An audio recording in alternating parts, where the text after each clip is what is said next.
All right. Well, welcome to our last session of the Workplace Promise Institute. I am very excited about this. Oh, my board, wait. So I began this by saying we were going to start our own red flag with some whistleblower words. We did a 6-word challenge, and we actually got a couple of people who participated in our 6-word challenge, and they put up amazing words here. You can still do it. It's not too late. It's not too late. We can keep adding to our flag because we're going to make our own flag. We're going to keep the flag. We might even frame the flag because, you know, I like to keep and frame things. But we have wonderful things here about whistleblowers. Grateful to have found Whistleblowers of America. You know, I had to read that one first. Full heart, hands reach, around world. Evidence plus right strategy plus perseverance plus strength equals victory. Sister whistleblower, I'm now a volunteer. Crushed and burned up from flames. Crushed but vindicated, now Phoenix rising. I love that somebody played on that one. Stand tall, breathe courage, find peace. The trauma of whistleblowers command civility. Whistleblowers unite, together we are strength. And Mom, why is it always you? We'll get through. And then I think we also have a 50-50 that we'll draw after the session. So you have to stay for the session to win. So I love this book. This book was an eye-opener for me. It's even got my little red flag protocols tagged here because I've looked at it. I've cited it in my book. I've cited it in congressional testimony at hearings. And without any further ado, Special Agent Bruce Sackman. Thank you very much. Good afternoon, everybody. My name is Bruce Sackman. I served as the Special Agent in charge of the U.S. Department of Veterans Affairs Office of Inspector General for the Northeast. What that big title means is that I was responsible for all major criminal investigations involving the VA hospital system from West Virginia to Maine. And even though I had this tremendous smorgasbord of cases to pick and choose from, one day I got involved in something I never expected to get involved with, and that's what we're going to talk about right now. So Paul, if you could put it up. Put up the presentation, and we will begin right away. All right. 1 second. 1 second. All right. Here we go. We call this Behind the Murder Curtain. Medical professionals who murder their patients. And when I say murder, that's exactly what I'm talking about. I'm not talking about malpractice. I'm not talking about accidents. I'm not talking about a Dr. Kevorkian type. I'm talking about medical professionals who actually murder their patients throughout the world. So let's take a little trip around the world and see what's ongoing right now, okay? So look at this one. German nurse charged with 97 more murders at hospital. Excuse me? 97 more murders? How many murders did he commit that we're now adding 97 onto that total? How many hospitals did he work in? How many people suspected something but were afraid to come forward and were afraid to say something? 97 more in Germany. I'm going to talk about this case a little later. How about Italy? Nurse in Italy accused of murdering 38 patients. Oh, what kind of numbers are we talking about here? Over 100. Now we're talking about 38 patients. Here's a case ongoing right now in England. British nurse charged with murder of several babies in her care. Lucy Ledby, 30, faces 8 counts of murder and 10 of attempted murder as part of a 3 3-year investigation. What the hell's taking so long? 3-year investigation to determine that several babies were murdered in her presence. I mean, nobody suspected anything. Nobody saw anything. Now, 3 years later, we have this investigation. Well, to me, you know, a hospital was always a sanctuary from crime, okay? A hospital is not a place where you go to first become a victim of crime. A hospital is a refuge from crime. And in 1947, the US Navy actually launched this ship, and they said, Admiral, why did you name your hospital ship the USS Sanctuary? And the Admiral said, well, that's what a hospital is. It's a sanctuary. It's a shelter from danger or hardship, a place of refuge, comfort, and security. But if you are so inclined to commit a series of murders, what profession and what location might you choose? Well, let's think about this for a minute, okay? Well, first of all, you might want to choose a profession that gives you the legal power of life and death over an individual. Now, what professions do we know have that? Well, certainly police officers, and some serial killers have masqueraded themselves as police officers. But what other professions do we know that seem to have that power of life and death over individuals? How about working with a group of people that have taken an oath to protect and serve? I mean, these people have dedicated their lives to saving lives, right? Not to taking lives, okay? They have taken an oath. The doctors have taken the Hippocratic oath. A number of nurses take an oath called the Florence Nightingale oath, which is very, very similar, all right? So you're now working in an organization where people have dedicated their lives to saving lives, all right? I mean, I have met some of the most wonderful nurses and physicians you could ever imagine. Not only are they smart and tough, but they are compassionate. I mean, so many of the nurses that I met were not only compassionate for people, but after work, they'd be compassionate for animals as well. So it's such a wonderful, compassionate group of people dedicated to saving lives. Who's going to believe? Who's going to believe that somebody in a group of people like that has actually dedicated themselves to taking lives? It seems impossible. It seems impossible that somebody in that group would be intentionally taking lives. How about choosing a profession where the victim and family trust you implicitly? Listen to that doctor, sweetheart. Listen to that nurse. They have your best interest in mind. And of course, 99.9% of the time, they do have your best interest in mind. Okay?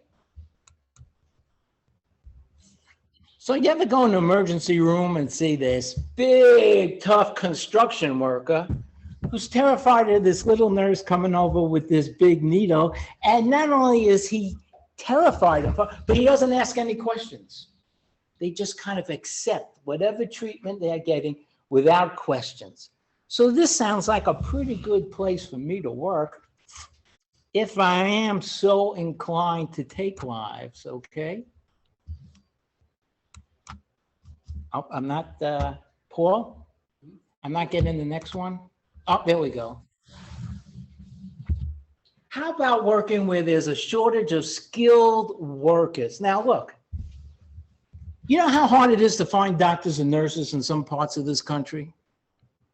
Even in the United States, you know, we have to go all the way to India sometime, or to the Philippines, or Ireland. So you know what? If we didn't do such a good background investigation on some of these employees, well, excuse me, we just couldn't find anybody, especially during a pandemic. Because you know how hard it is to find people in normal times, let alone a pandemic.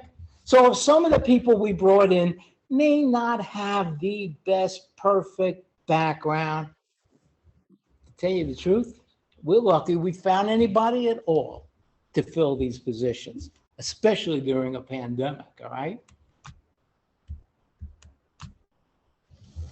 Now, look, if somebody dies here at the conference, well, there's going to be a big investigation, right? And the police are going to come, and who knows, it's probably even going to be in the media. But if somebody dies in a nursing home or dies in a hospital, is that a news event? Is that something that the police are going to look at? No, because death is a common everyday occurrence at these facilities. Oh, wow. That sounds like a pretty good place if I'm inclined to kill people. Now I'm starting to get this. I'm starting to get more of this, okay? How about this? Can I work the 3 a.m. shift? You know why? Because at the 3 a.m. shift in the hospital, and if you've ever been on a hospital ward at 3 a.m., there's not really that much activity going on. You know, the families aren't there, and sometimes there's just a nurse and a nurse's aide. So I could just take that curtain and put that curtain behind me and the patient, and nobody's going to really be able to see what's going on, will they? Because it's quiet and there's not that much going on at that particular hour. Now, look, most cops, including myself, did not become cops because we were good in chemistry and biology, okay? So we're very easily challenged by the science. I mean, who am I to start challenging a medical professional about the science? Okay, and not only is it about the science, but it's the law and the rules in the hospital I don't really understand. I mean, we have this HIPAA law, you know, this Health Insurance Portability and Accountability Act. Now, what records can I get with a subpoena? What records can I get without a subpoena? What records do I need a court order? Do I need a judge to sign a subpoena? Can I get all records, or there's some records that I can't get at all? It's all very, very confusing to me. So I'm not sure I even want to do an investigation in a hospital, to tell you the truth, because the rules are really, really very, very confusing, I find anyway, okay? Now, what happens if the victim cries out, that nurse is trying to kill me? Oh, we don't pay any attention to that. We hear that all the time in the hospital, all right? I mean, that is we hear that all day long. In fact, if the patient keeps making that statement, what are we going to do? Well, we're going to put a little notation in their file saying that the patient is obviously suffering from the results of the numerous medications they are. And this is a real condition, by the way. This is a real condition. I'll show it to you in a minute, all right? But we're not going to actually believe that that nurse or doctor is trying to kill that patient. I mean, we're just not going to believe that, all right? So now if I have the perfect job and I have the perfect location, what do I do? Well, you know, like smuggle in a knife or a gun to kill somebody? No, there's no need to do that, because the hospital supplies all the death-dealing chemicals you would ever need right there on the crash cart, some of them which are still untraceable with today's modern toxicology. Pretty good, huh? Pretty good place to work, all right? So here we go. Hospital delirium. You see this? Hallucinations in hospital pose risk to elderly, and it's not just the elderly, all right? This is a real condition, hospital delirium. If you are under the influence of numerous medications, you could start to hallucinate and think terrible things, like the staff is actually trying to kill you. And this is particularly common in the ICU. You know, 80% of patients in the ICU exhibit hospital delirium at some time. So if a patient in the ICU says this doctor or nurse is trying to kill me, it's obviously a hospital delirium. It's obviously not murder. So what happens now? So how do we find out about these cases? You know, do we find out about them from audits or from the pharmacy or some kind of electronic surveillance? Of course not. We find out about it from the brave nurses and doctors that come forth and bring these matters to our attention. Now, you know what? Anybody here by any chance from Kermit, Texas, out of all places? Okay.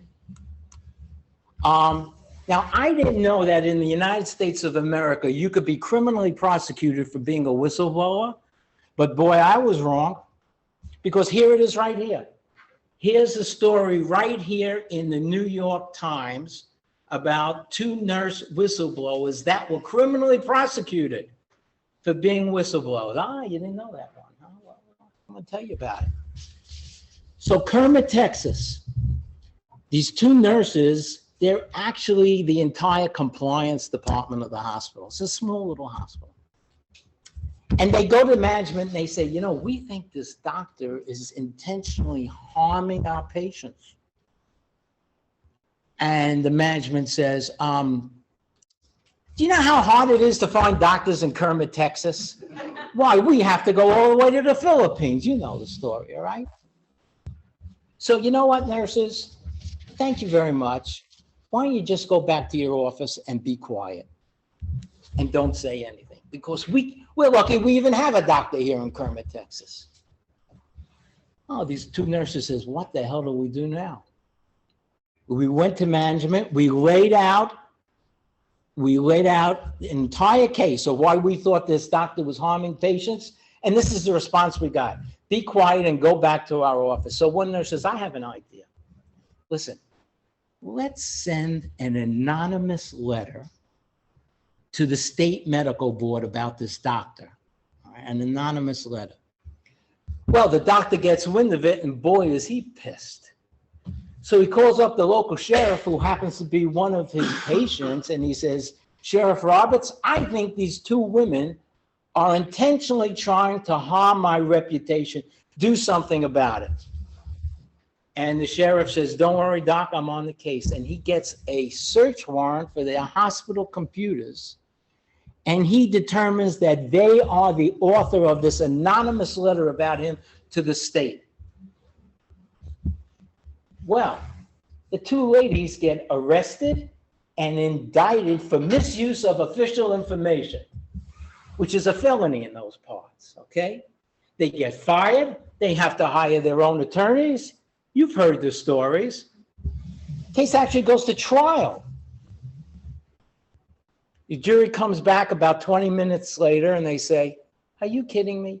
These nurses deserve a medal for what they did. Not to be criminally prosecuted, but what kind of message does that send out to the nursing community? Hey, nurse, you think this doctor is harming somebody? Did you hear about those 2 nurses in Kermit, Texas? Did you hear what happened to them? Did you hear what they went through? You know what my advice to you is, nurse? Keep your mouth shut and don't say anything, or you're going to wind up like these 2 nurses here in Kermit, Texas. Some message, huh? Some message to send out. Even though they won at the end and they got money back and all that, who the heck would want to go through what they went through, even to be successful at the end? Well, I tell you what, so this is the way most of these cases come up. They start like this. You see, every time Nurse Jackie is on duty, the death rate goes up. Nurse Jackie takes a week off, the death rate goes down. Well, does that mean that Nurse Jackie is a medical serial killer? No, of course not. But it certainly raises a red flag every time she's on duty, the death rate goes up. And the death rate goes up not only for all patients, but for patients that we never suspected to expire when they did. All right, because if you've ever had a loved one in the hospital and they were near death, well, you knew they were near death, the family knows, the staff knows. Death is not unsuspected. But in this case, deaths were totally unexpected, and they die when Nurse Jackie is on duty, okay? So this very brave whistleblowers go to management. And what does management tell them? Did you actually see Nurse Jackie kill anybody? Well, I haven't actually seen her kill anybody, but it seems like every time she's on duty, you know, the death rate goes up and all that. I see. Well, don't you think it could be maybe because Nurse Jackie has the toughest cases out of all of them? Don't you think maybe there could be a legitimate reason why the death rate is going up? And I want to ask you a question there, Miss Nurse Whistleblower. Come here a second. Come here a second. I want to ask you a question. Is your background so perfect? I mean, are you up to snuff in all your training? If we drug tested you right now, are you going to test positive? I only ask you this, you know, it's really for your own protection. Because if you make these allegations about a nurse or a doctor, in some ways, well, you're kind of under investigation yourself now, okay? So are you sure you still want to pursue this? I'm just saying, because, you know, if it comes to a hearing or something worse, you know, your background and your training and everything is going to be under investigation, just like Nurse Jackie here. Well, I'll tell you what I'm going to do just for you. We are going to appoint a board of our very special doctors and nurses, and we're going to look into all these cases of Nurse Jackie, and we'll get back to you. So who's on this board? Well, all the employees of the hospital who have a vested interest in making sure that no bad publicity should ever come to our hospital, especially the word that there's a medical serial killer in our hospital. You know, did you hear about this hospital in New Jersey? There was a hospital in New Jersey. And one doctor was actually murdering the patients of another doctor so people wouldn't go to him anymore. All right.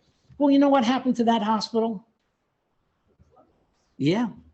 They changed their name 3 times and everybody lost their job. Do you want to lose your job? Do you want to lose your job? Do you want to lose your job?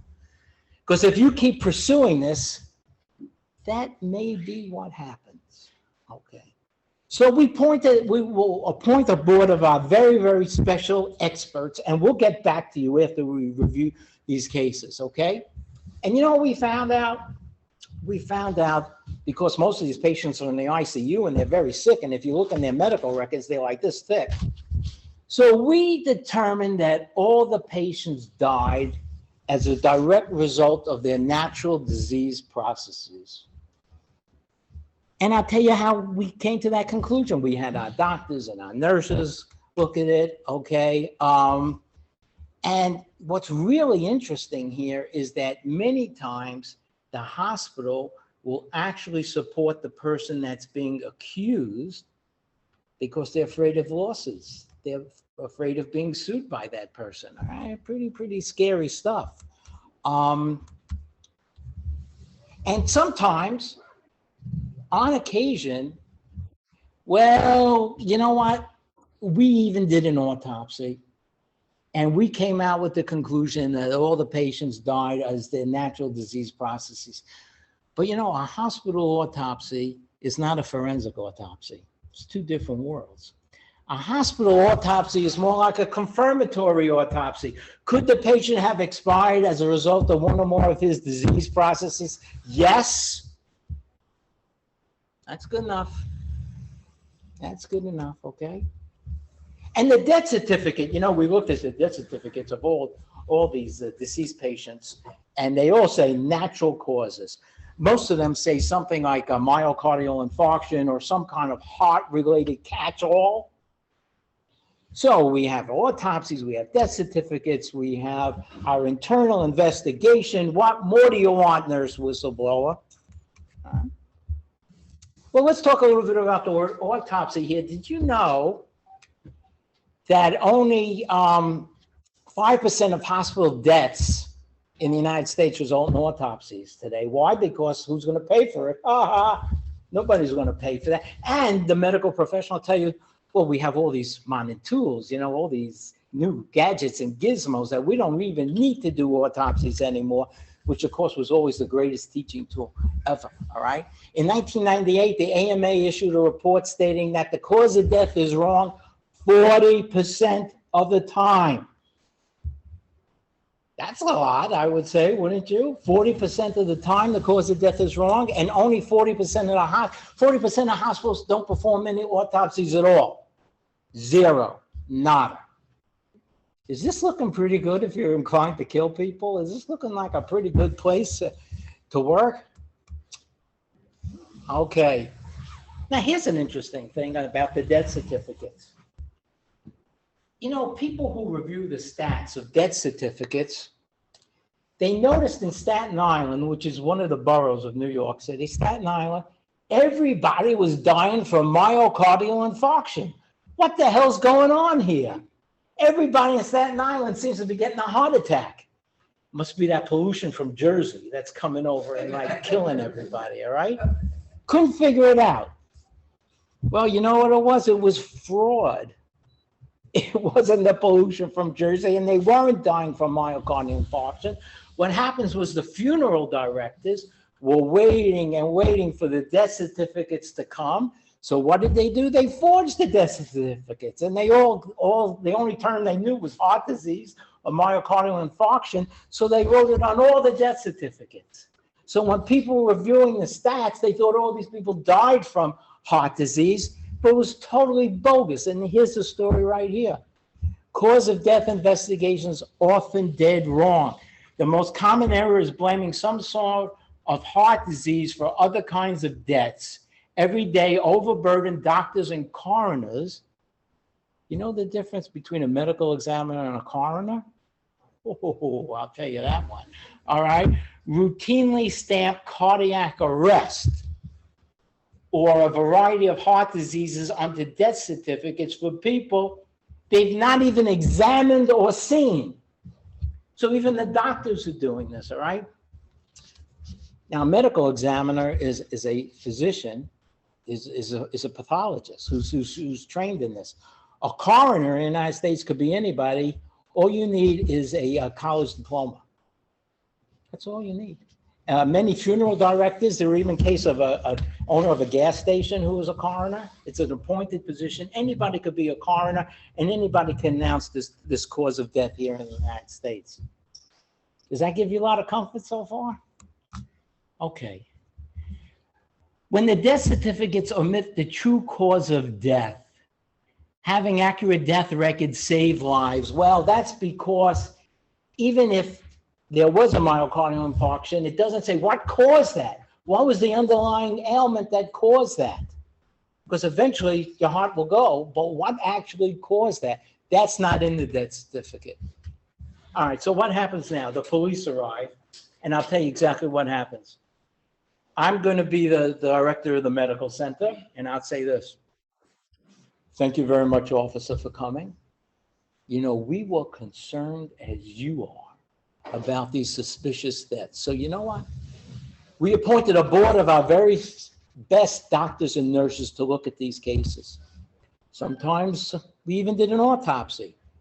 We reviewed the death certificates, and we made the determination in our hospital that all these suspicious deaths were actually the direct result of the underlying disease processes the patient had. Here's a report. Now, if you want to keep pursuing that, officer, well, knock yourself out. But it's all here. It's all here, our review. Now, how many police departments are going to say, thank you very much, Mr. Director, for your report. They're going to take that report. They're going to walk out the door, and they will not pursue the investigation at all. Now, where does that leave the whistleblower at that point in time, all right? Because I could tell you, to do these investigations are extraordinarily expensive, extraordinarily time-consuming, and usually do not fare well for the whistleblowers, all right? So let's take a look at some of these people, and I'll talk about them briefly. Kind of a nice-looking group of people, don't you think? A handsome-looking group of people. Who would think that they're responsible for hundreds of deaths? I mean, it's kind of difficult. The first one on the left, that was the one from Italy with the 38 murders. You know what she'd like to do? She'd like to take a selfie of herself with the victim. all right, sort of a memento, because it was a second bite of excitement. The first excitement was actually killing people. The second excitement was actually taking a selfie with herself. So she'd have a memento. That fellow in the middle there, Harold Shipman, he's the undisputed, undefeated champion of medical serial killers, having killed over 300 patients. All right. He used diamorphine, and he actually killed people in the hospital, and he made house calls. And when you walk down the street in England, as I did with one of the detectives, they say, he killed somebody in that house, and he killed somebody in that house, and somebody in that house. Okay. The next fellow is the fellow from Germany that we spoke about. Now, the German police, to their credit, they're very thorough, as you could imagine. They were very, very thorough, okay? They had to exhume bodies in 3 different countries to do this investigation. And Nurse Hogel, when he traveled from hospital A to hospital B, hospital A suspected something, but they never said anything to hospital B because they were so happy that Nurse Hogel went on to another hospital that they just wanted to wash their hands of it. He's admitted to killing over 100 patients, admitted to it. The German police think he's killed more like 300 patients. But something very interesting is ongoing right now as we speak with the Hogel case.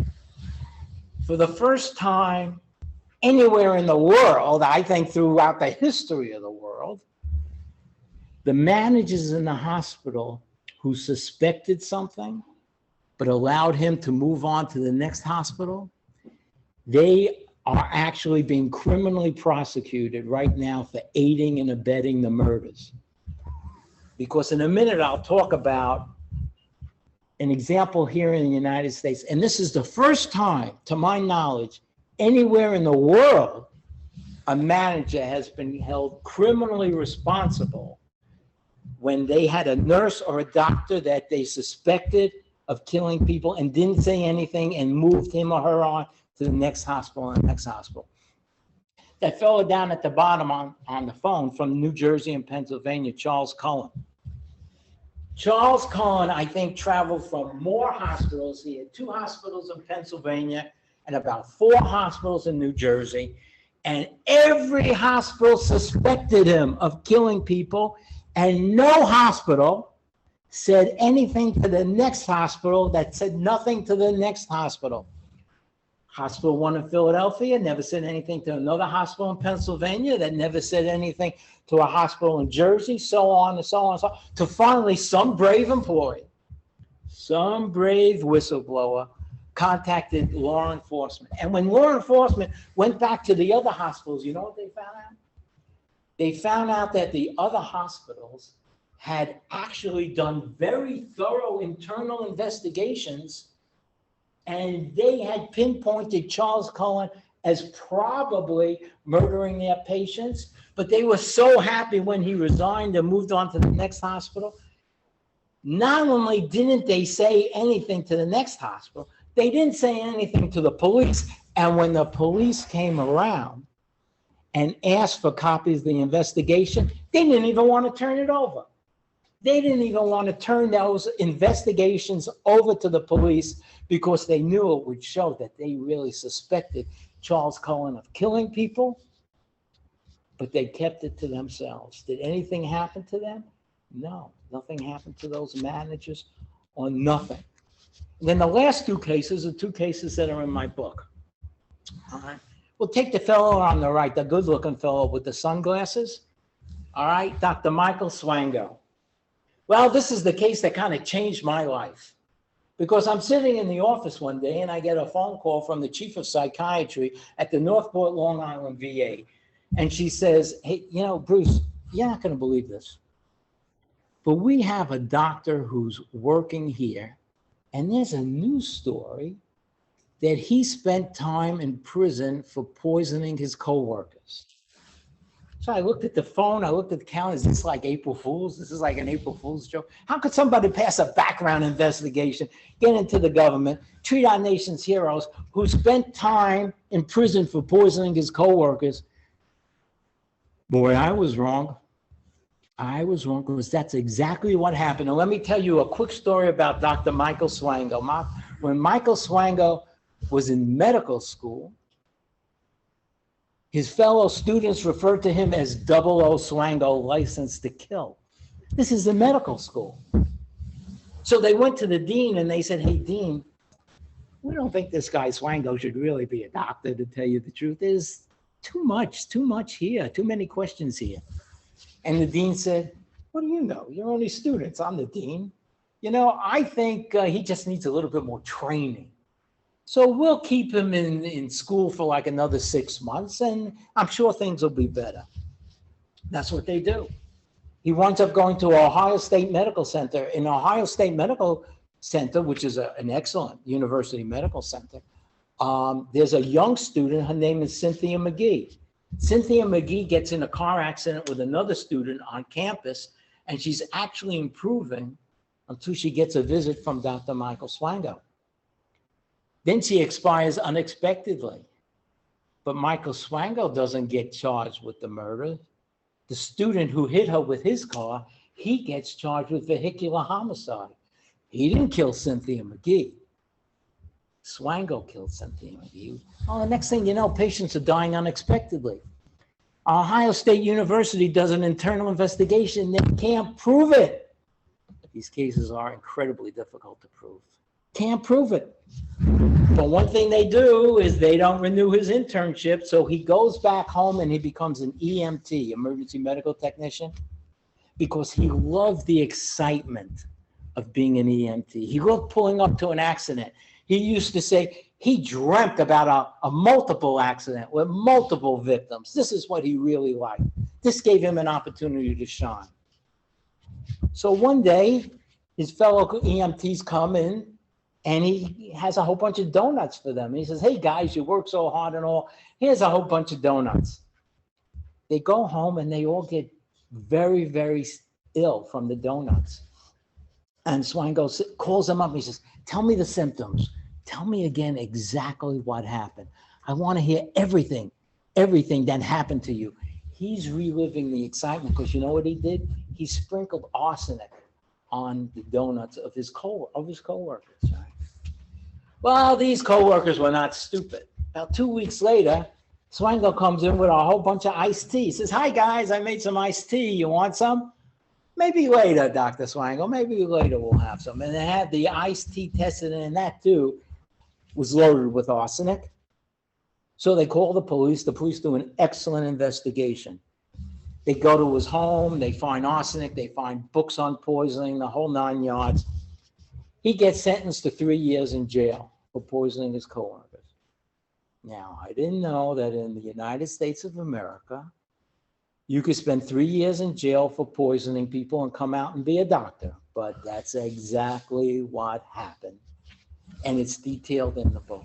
You see, because Michael Swango, being a sociopath, was like an incredibly charming guy. I want to tell you something. You know, he was an ex-Marine doctor. If your daughter brought him home and said, hey, Mom, Dad, I want you to introduce Dr. Swango. He's an ex-Marine doctor. He works at the VA. You say, come on in, join the family. Wow, what a fantastic new addition. He was so charming. And this is the line he gave.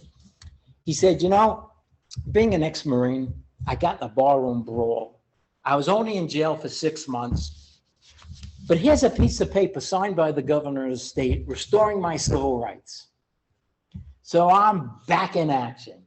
And because hospitals had such a shortage of physicians, they said, great, come on in. Well, the next thing you know, he winds up at a VA hospital on the West Coast, and he's dating a VA nurse, and everything is wonderful until the story comes out that he spent time in prison for poisoning his coworkers, which is not very good for a relationship, you know, when you learn that about your partner. So she breaks up with him. but she really did love him. She flies back home to Virginia, and she says, you know, Mom, when I was living with Michael Swango, I used to get these headaches all the time. But now that I'm home here, I'm really starting to feel better. Ding dong, the doorbell rings. It's Michael Swango. He charms his way back into her life again, even in Virginia. And after an amount of time, she says, I just can't take this anymore. She goes to the park. She takes out a gun and she blows her brains out. Well, you can't blame Swango for that, can you?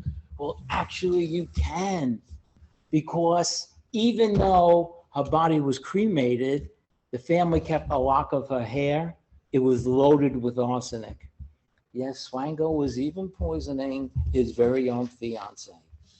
Well, to make a long story short, he winds up in my neighborhood on Long Island. And that's when I got that phone call. So I went to pay him a visit. And like I said, he looked like he came right off the golf course. Just a handsome, charming, calm guy, giving me the same story, the barroom brawl story and the whole bit. But then when I started to press him a little bit more and a little bit more, that's when he refused to answer questions. I didn't have enough to arrest him. And the next thing you know, the guy leaves the United States. He goes to Zimbabwe, Africa, just takes off. And in Zimbabwe, Africa, where there's a real shortage of physicians, he kills women and children and pregnant women. And he was going to move on to another country, but he had to return to the United States to renew his passport. And that's when we arrested him, but not for murder, because we didn't have any evidence that he murdered anybody. We arrested him for every federal agent's favorite crime, which is lying to the government. If you lie to an agent, if you lie on any application or anything, it's a violation of federal law. And he got 3 years in jail for lying to me and lying on his application. And that gave us a window of 3 years to try to determine if he murdered anybody. Now, I had never done a case like this before in my life. I had been an investigator for many, many years, basically white-collar crime, basically drug diversion, thefts, but I had never done a homicide case before in my life. So my boss says, don't worry, Bruce, we're going to hook you up with the right person. And he hooks me up with a guy by the name of Dr. Michael Baden. I don't know if any of you remember that show Autopsy that used to be on TV years ago, but that was his show.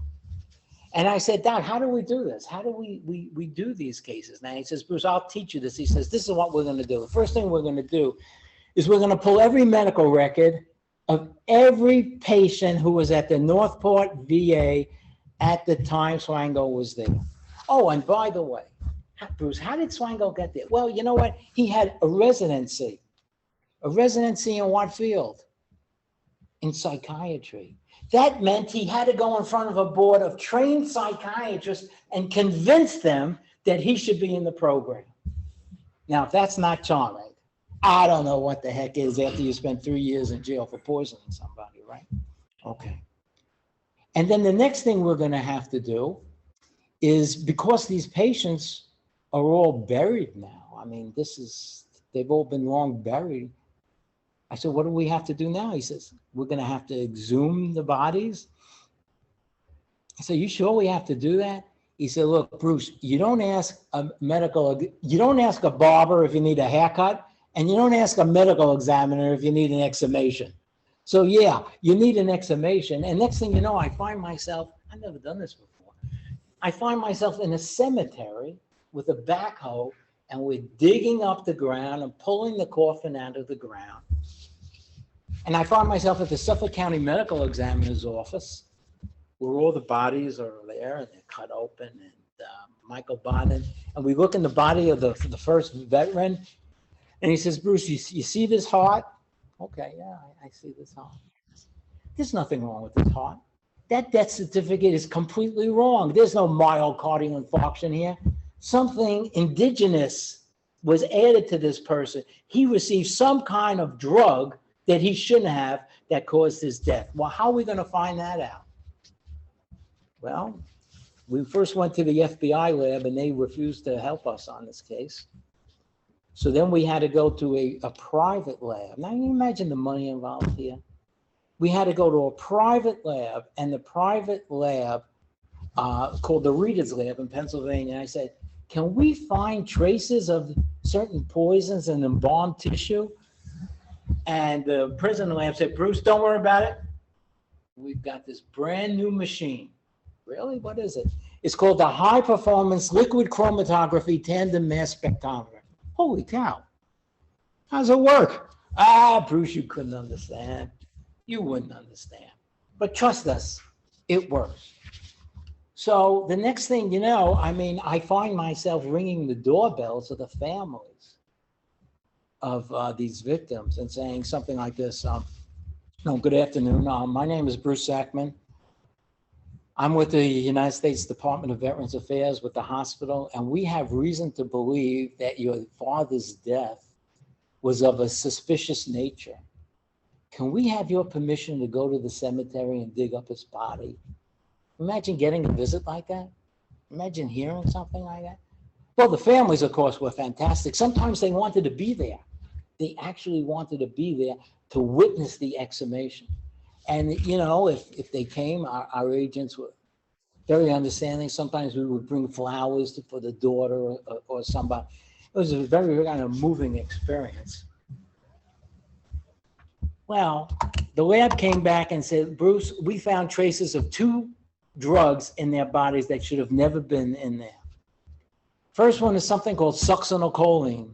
In the hospital, they call it sucks. It's actually a paralytic. If they want to put a tube down you, it temporarily paralyzes you. We found traces of that. There's no reason it should have been there. And we found traces of epinephrine, which was adrenaline. Wow, okay. So Swango's about to get out of jail, and he thinks he's going to hop on a plane now and just go back to Africa and keep killing people. Well, not so fast, not so fast. Because actually we got a bit of luck, because at the same time that Swango was about to get out of jail, the United States entered into an extradition treaty with the government of Zimbabwe. So we said to Swango, hey, look, buddy, when we take you to trial, even if we should lose, we're just going to put you on a plane and drop you off on the tarmac in Zimbabwe, where there's an arrest warrant for you for killing women and children and pregnant women. Well, he decided to plead guilty. And that actually saved us the cost of going to a trial.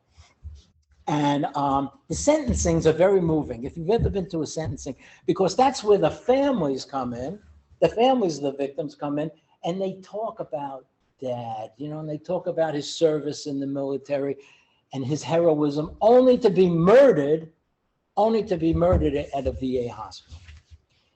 And Swango stood up at attention, and the judge asked him to explain exactly what he did. And Swango stood at attention like an ex-Marine. He said he used a paralytic to murder these people. And then the judge said something I had never heard before or since. The judge sentenced him to 3 consecutive life terms without the possibility of parole. But he said, Dr. Swango, right now there's no parole in the federal system. If Congress should change the law and grant parole, your parole is denied in advance. So this guy is not getting there. And he's in Supermax Federal Penitentiary right now as we speak. Would have never known it if I didn't get that call from the chief of psychiatry. Next one, Kristen Gilbert. See that lady there in the middle, Kristen Gilbert?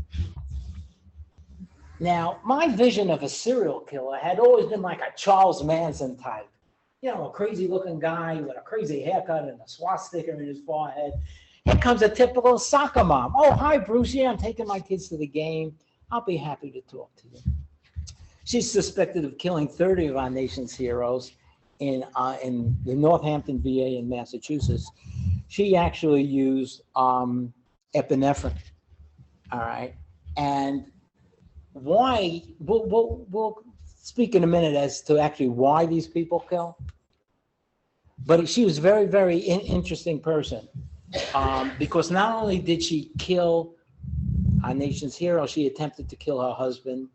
She started fires. She did all kinds of crazy things. And we went to trial because she pled not guilty, unlike Swango. We went to trial. This trial lasted 6 months. Cause of death, epinephrine poisoning. Because the lab came back and said that's what it was. Then one day the phone rings, I pick up the phone, it's the lab. They say, hey, Bruce, you know, we made a little mistake. We can't really say that it's epinephrine poisoning, but have a nice trial. But fortunately, through other experts, we were able to show that the deaths were consistent with epinephrine poisoning. Now, how did we find out about her? Did we find out about it through some pharmaceutical audit, from secret technique? No, we found out about it from 3 nurse whistleblowers who went to management, and management told them what? Did you actually see Kristen Gilbert kill anybody? You know the arguments. What's the matter? You don't like working here? You want everybody to lose their job? So these 3 very brave nurses went to the IG. And let me tell you something, their backgrounds were less than perfect and they knew it. Remember I said, you know, nurse, what happens if we drug test you? What happens if we look in your background? They had a load of problems in their background and they knew it and they disclosed it to us, but they came forward anyway. It was very, very courageous of them. Very courageous of them, knowing how much baggage they themselves had and how all of that would come out in the trial. And it did all come out in the trial because the trial lasted for 6 months. Well, this was actually a death penalty case in a state that doesn't have the death penalty. Well, how could that happen? How could you have a death penalty case in the state of Massachusetts that doesn't have the death penalty? Well, the answer is because it occurred on federal property. So federal law took over, all right? And there's a death penalty under the federal law. So there's 2 separate trials. The first trial is to determine whether she was guilty or innocent. And the jury came back unanimous and they say, she was guilty of murdering our nation's heroes in Northampton. Guilty, guilty, guilty. Now comes the question, should she get the death penalty? And if she got the death penalty, she'd be the first woman to receive the death penalty since Ethel Rosenberg, the atomic bomb spy, okay, in the federal system.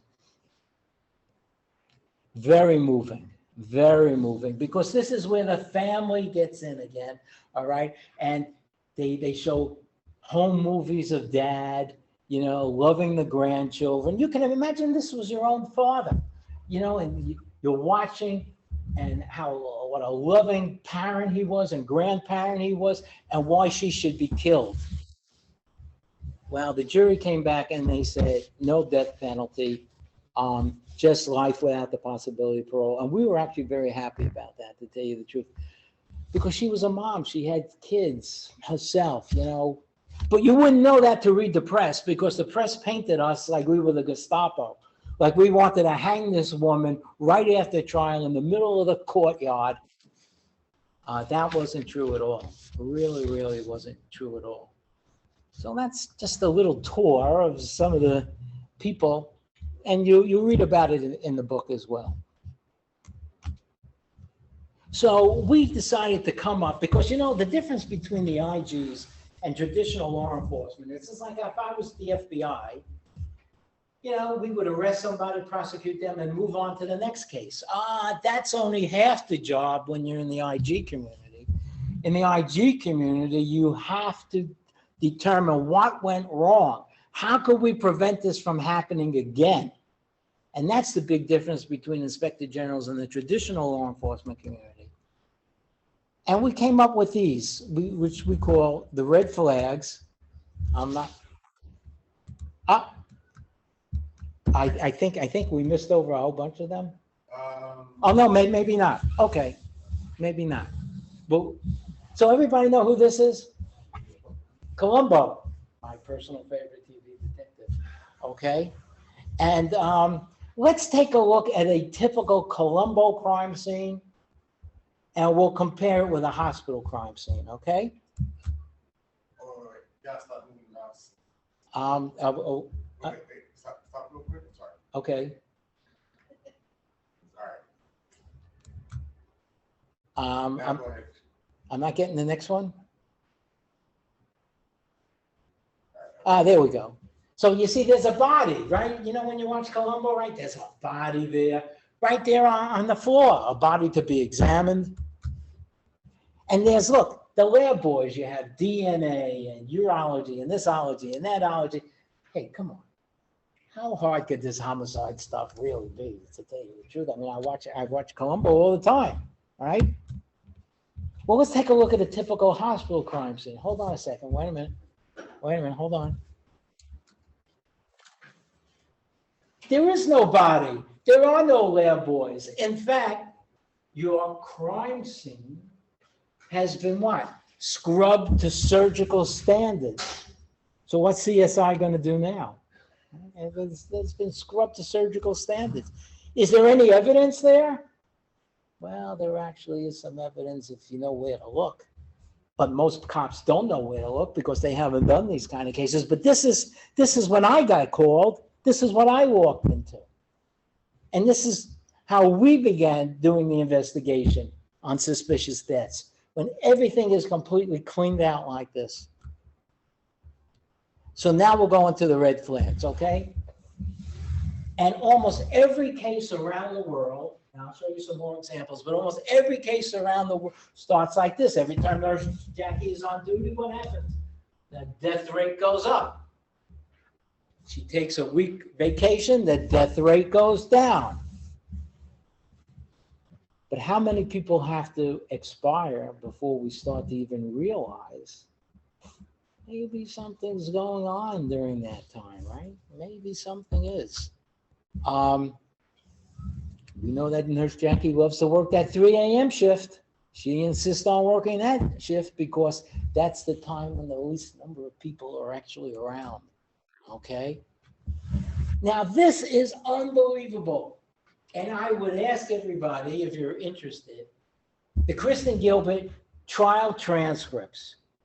It says this: Kristen Gilbert went to her supervisor one night and she says, if patient Kenneth Cutting should expire like around 6:15 tonight, can I go home early?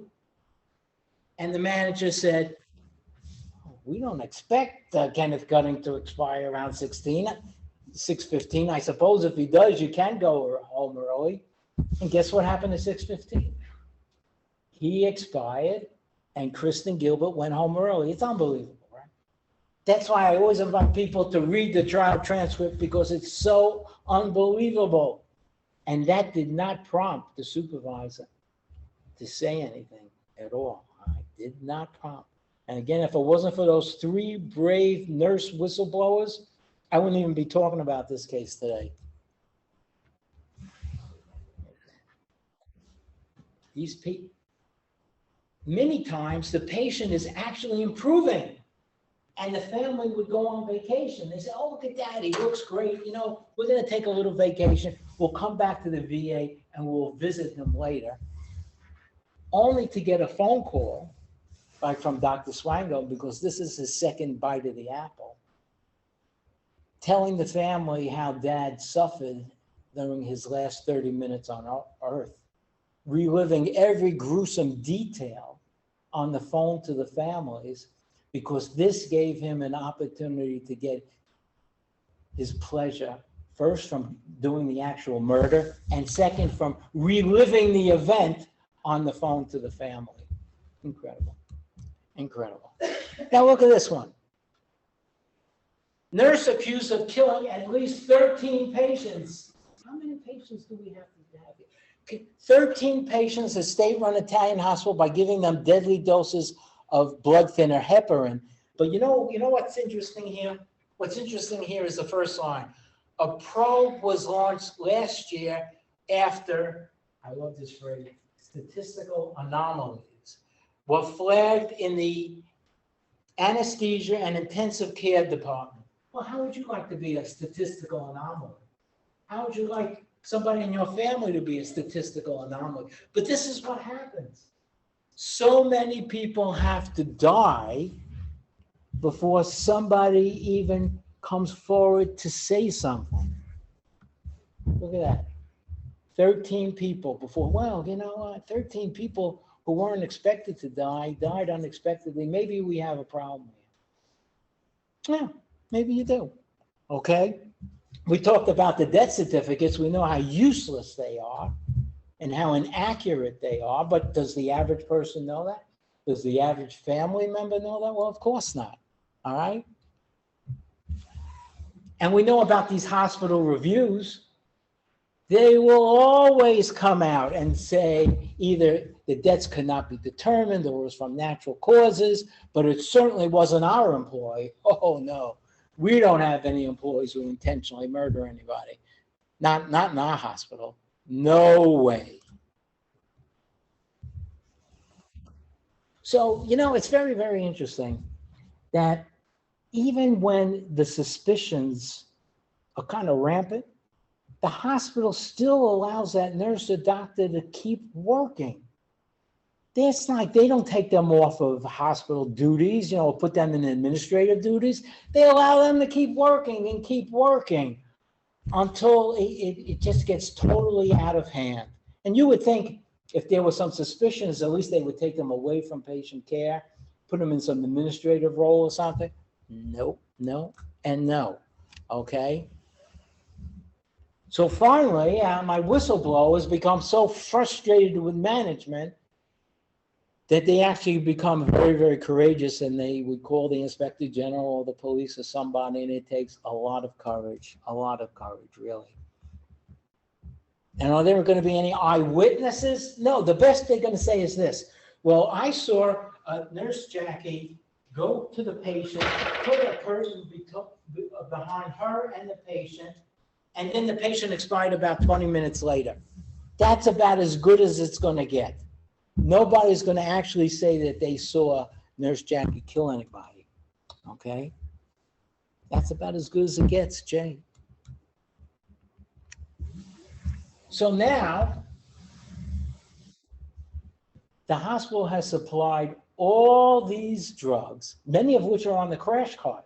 And when there's a crash cart, you know what a code is? It's an emergency cardiac arrest. And people come running in and they have this crash cart and they have all these meds on this crash cart.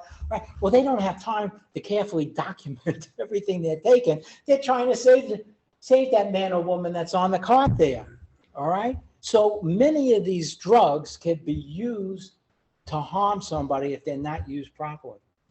Now, does anybody here, I'm interested, if anybody here actually has any kind of medical or scientific background, and if you do you know what this symbol is in chemistry? Very, very important to know. All right, this symbol in chemistry, if I could get it to go, here we go, is my grade in chemistry in high school. All right? Now, I put that up there, not to show what a terrible student I was, but to show how easy it is for law enforcement to walk away from these cases. Who am I who got a D in chemistry that I'm going to start challenging, pathologists and medical people? I mean, come on. All right? That's me. Got a D in chemistry. Shame to say, but I'm doing better now, thanks. All right. If you get lucky,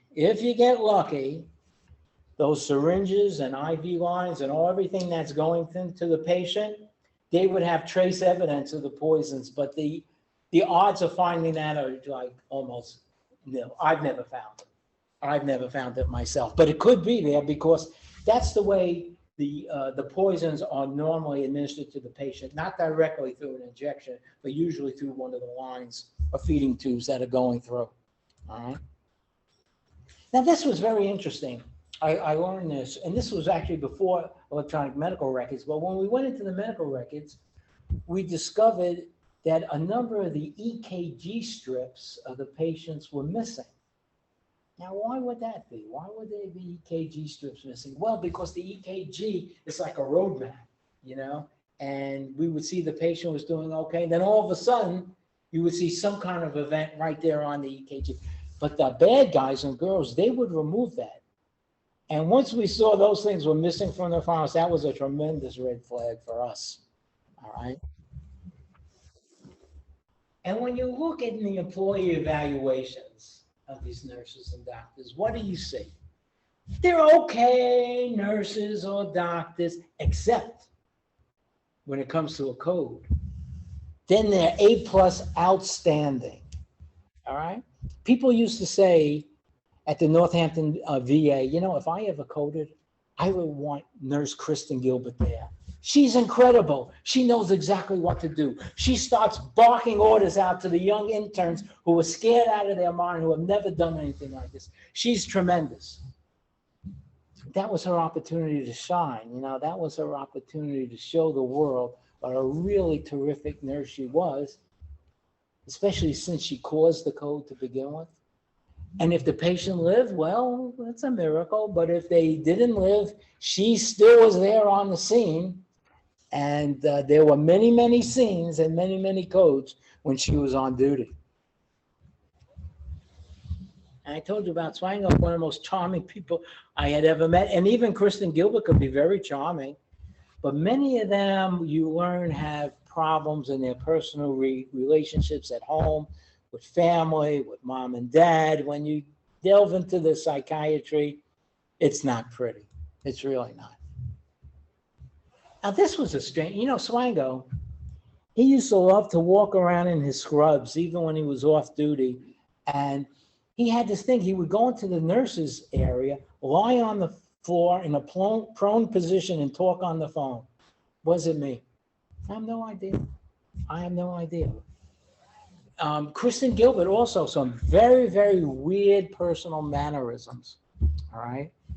And we talked about the reviews. They were great when it came to codes, okay when it came to everything else, all right? And unfortunately, we did a really thorough background investigation after we suspected them, not before we suspected them. And that's when we found out that they were involved in many incidents. Kristen Gilbert was involved in an incident intentionally scolding a child, starting a fire. And look, you saw Swango spent time in jail. So it was just incredible. If a prior background investigation had been done correctly, chances are, you know, we wouldn't be having this conversation today. Now, this is another one. So what happens is that since we're allowing Nurse Jackie to work, even though we suspect something here, she starts getting the name like Angel of Death, you know? So, you know, if I was going to introduce my staff, I would say, this is Nurse Jones, this is Nurse Smith, this is the Angel of Death. Well, the patients start to hear this, all right? And one patient in Missouri at the Harry S. Truman Medical Center in Missouri, where a nurse allegedly killed 60 our nation's heroes, he says, that's the Angel of Death, and he's my nurse? I'm getting out of here.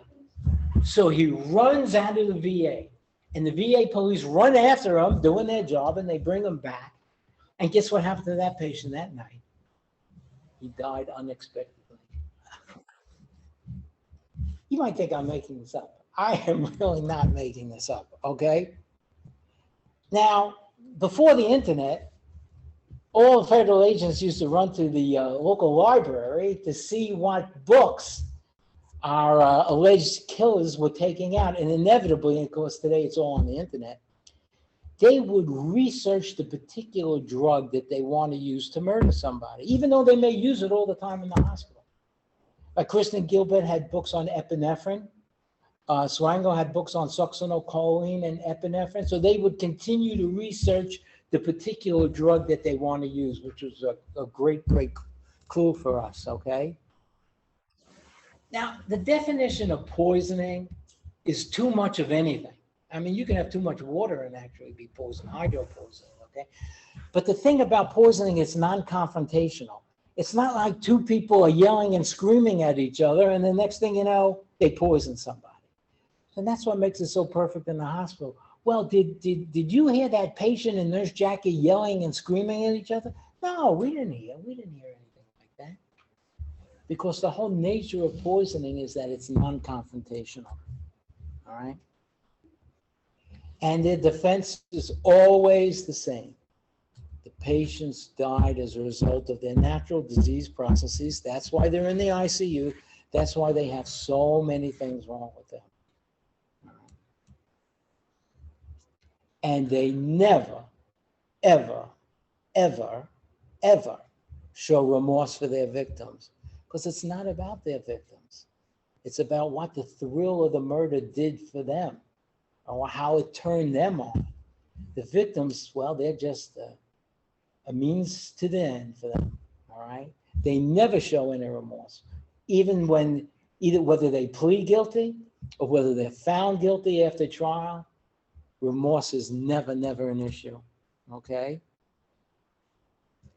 Now, if we had more time, because I do like a 4 or 5 hour thing on this, I would show you 2 videos. One video is a patient in Ohio State University, and this is what she says. She says, this blonde-haired, blue-eyed doctor came over to me, injected something in my line, and waved bye-bye. And the next thing you know, I was out, but thank God I was revived by the people in the hospital. Fast forward to Zimbabwe, Africa. In Zimbabwe, Africa, this patient says, you know, this blonde-haired, blue-eyed doctor came over to me, injected something in my line, waved bye-bye, and the next thing you know, I was out. And in both cases, did they believe that this blonde-haired, blue-eyed doctor was actually killing patients? No. He said, it's hospital delirium. You know, and they made a little notation in their files that it's hospital delirium and that there's no way this doctor could actually be intentionally killing people. And what I find also amazing is many of them actually crave notoriety. Swango went on 2020, you could Google it, you could watch him, talking about what a great doctor he is and how he's misunderstood. Kristen Gilbert, every day of the trial, she couldn't wait for the morning newspaper to be delivered to her at the trial so she could read about herself. She just loved every day of that notoriety. Wow. Oh, am I? Go ahead. We're almost at Z. There we go. And like I say, many times it just doesn't end at the hospital. It goes on to really anybody that is a potential target of them. So I'm sitting in the office one day, and one of my agents comes in and says, hey, Bruce, have you seen today's New York Post? No, I didn't see today's New York Post. What is it? It says, jailed Squeaky's lesbian lust. Remember Squeaky Fromm? She attempted to kill President Ford, one of Charles Manson's. Oh, look at this. And I love the New York Post because they have a great way to write. They say, Kristen Gilbert, a former Northampton, Mass. Veterans Affairs nurse, was convicted in 2001 of poisoning 4 patients in her care. Now she's said to be carrying on a, quote, caged heat affair. You're going to love the Post. Caged heat affair with none other than Squeaky Fromm. So out of all the patients, out of all the inmates, who does she choose to hook up with? Somebody that could still get her notoriety, even when she's in prison, all right? Still seeking out that notoriety. Here she is, by the way, if you want to write her. She's such a cutie. You know, she says, if you're inclined to unearth my intellect and mirth, don't be remote, just send me a note. Isn't she cute? Killed about 30 people. If you're interested in sending her a note or talking with her, there she is. She won't talk. See, they won't talk about any other cases because this is what they fear. We suspect, in her case, killing 30 of our nation's heroes. We proved 4. If some new evidence should come up and she could be retrialed, let's say for a 5th murder and get the death penalty. So that's why she's not answering any questions, because she fears, as Swango fears, that maybe another murder will surface that's not covered under their agreement. And the next thing you know, things could turn out really bad for them, okay? So, you know, this question I always, why do they do this, Bruce? We don't understand. Why do they do this? Now, normally questions like this, we used to refer to what we call the Silence of the Lambs guys, you know, the psychiatrists and psychologists who study this. But I can tell you what I've seen as a layperson, And I've seen two things. First thing, I've seen something called Munchausen syndrome by proxy. I don't know if you heard of it. You know, I found this article in the New York Post. I spend too much time reading the Post. The New York Post. It says, mom allegedly forced son to undergo unnecessary medical procedures. This is really, really sad. It says, Maxwell of Enola allegedly fabricated her son's symptoms and illnesses that require him to undergo many medical procedures and tests that weren't necessary, police said. The procedures were completed despite physicians telling Maxwell that her son was developing normally. So what is it? What is this Munchausen syndrome by proxy? It's when a mom, an example of it is when a mom will intentionally harm a child, bring that child into the hospital, and show the hospital staff what a caring, loving mother they are. Well, this is the same with many of my nurse and doctors, serial killers. What happens is they will intentionally harm a patient, and then when that code is called, they will show the staff what wonderful, caring physicians or nurses they are. It's their chance to shine. It's their chance to show the world how special they are, how wonderful they are, because many times in their life, they weren't really that special. They really weren't anything to brag about. But now all of a sudden they are. Now all of a sudden they are. And the other reason, one of the other reasons is just having the great power of life and death over someone. You know, if somebody else controlled you your whole life, your parents, your husband, your boyfriend, whatever, you never really had any control. Now all of a sudden you have power and control that you never had before. The power of life and death over somebody, that is incredibly intoxicating, particularly when you get away with it for murder after murder after murder. That nurse, remember we talked about that nurse who took the selfie? She got involved in killing patients because, you know, they kept ringing. You know, you can't keep ringing that buzzer all the time in the hospital. You keep ringing that buzzer and ringing the buzzer, you're going to get people annoyed at you. And she would say to the staff, don't worry, he's not going to keep ringing the buzzer much longer. And the next thing you know, he didn't keep ringing the buzzer anymore. So that's pretty rare. And there's a couple of these out there, believe it or not, where the profit motive. There was recently a case where a nurse intentionally injected, I don't know if you read this, it was just the other day, just injected air in the veins of the patient. Did you read this one? And he claimed that he wanted to keep the patients in the ICU for overtime. That's his story. I'm not really buying it, you know. That's his story. But Harold Shipman, the #1 serial killer I told you about, what he would do is he would actually, this is how he got caught.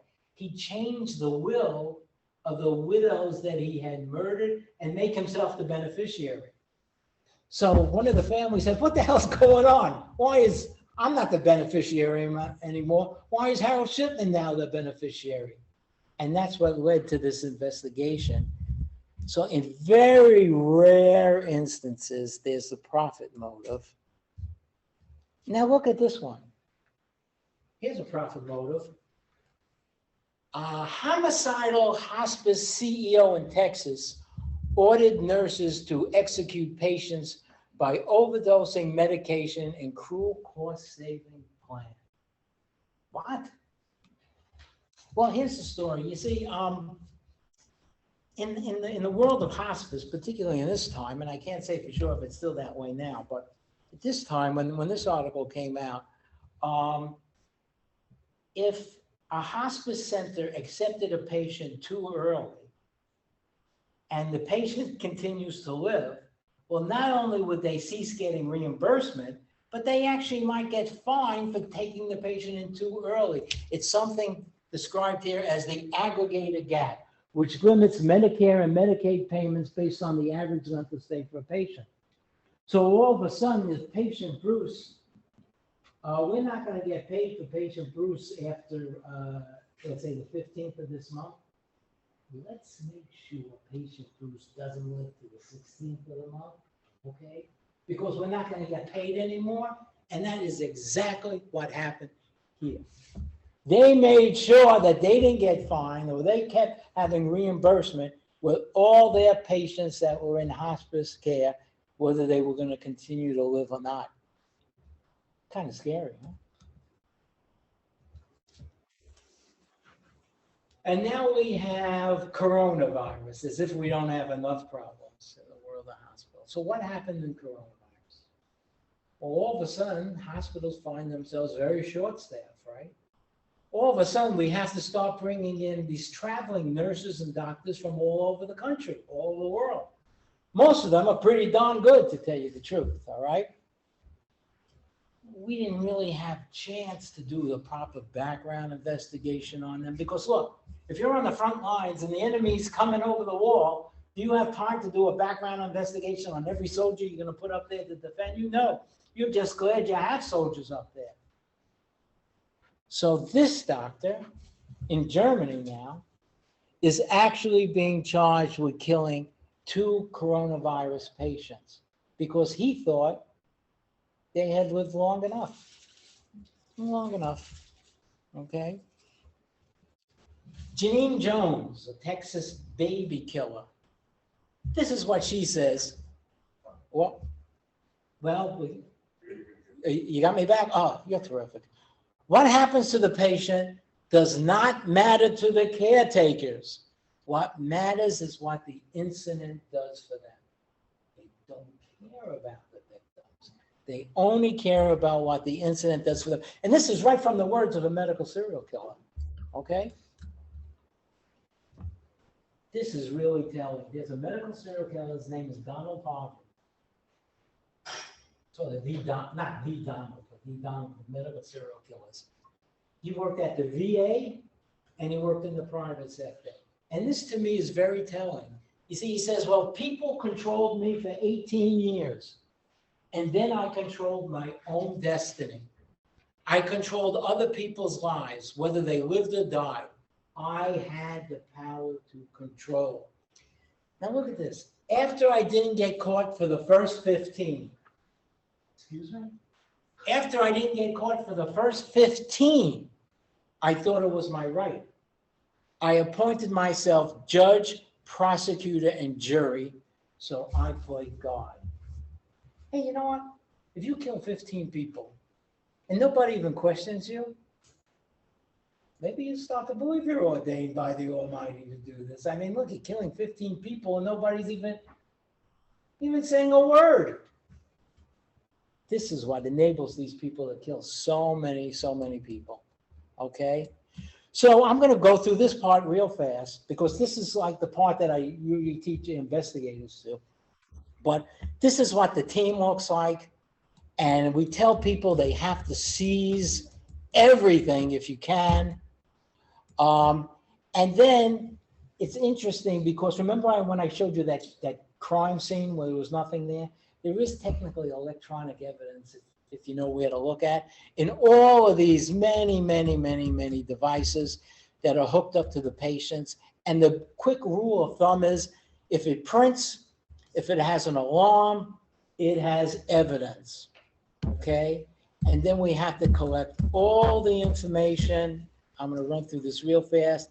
The statistics, autopsies, interviews, and then I just want to kind of close out with this. So what's the future? And I was talking to Paul about this before. What's the future of healthcare homicide? All right. So we're still going to see homicides the old-fashioned way with use of drugs? Sure, but maybe there's a new way. The future of healthcare homicide, drug infusion pumps for delivering morphine drips, chemotherapy and antibiotics that can be remotely manipulated to change the dosage doled out. On and on and on. All of these devices now are all hooked up to the internet. And as my friend Paul will tell you, if it's hooked up to the internet, it can be hacked.